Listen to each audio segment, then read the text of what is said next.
Our next section of notes is section 5, where we are solving exponential and logarithms with a calculator. Now you can either use a scientific calculator or an Inspire graphing calculator. So let's look at why we have to use a calculator for these problems, and we'll look at example number 1.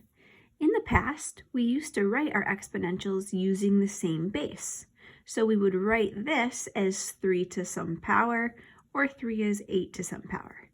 We cannot do that, so we have to use logarithms. And the way we do that is with two options. We either take the log base 10 of both sides, or we convert to our exponential form. So we'll do both ways, and your preference will be based upon which calculator you are going to use. So if we take the log base 10 of both sides, it will look like the following.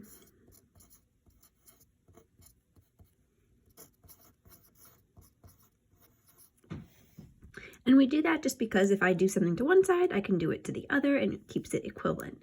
Now, I choose log base 10 because if you're using a scientific calculator, the only log that's programmed into this calculator is with a base of 10. So that's why we do log base 10. When I take the log of both sides, what I can do now is take this exponent and bring it out front, because as we learned in the last section, that's one of our properties. An exponent can become a coefficient. So we'll do that next.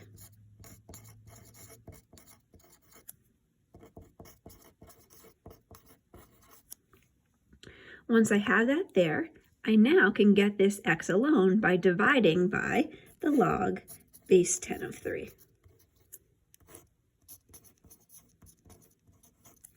And we will get x equals log base 10 of 8 over log base 10 of 3. From there, we'll plug that right on into the calculator and approximate it. So we will have the log of 8 divided by log of 3. Now, if you notice, there's no base there, and that's because when we are talking about the log base 10, we don't need to have the base there. It's just assumed that that base is 10. Okay, so whenever there's not a base written, it's because it's assumed it's the base 10.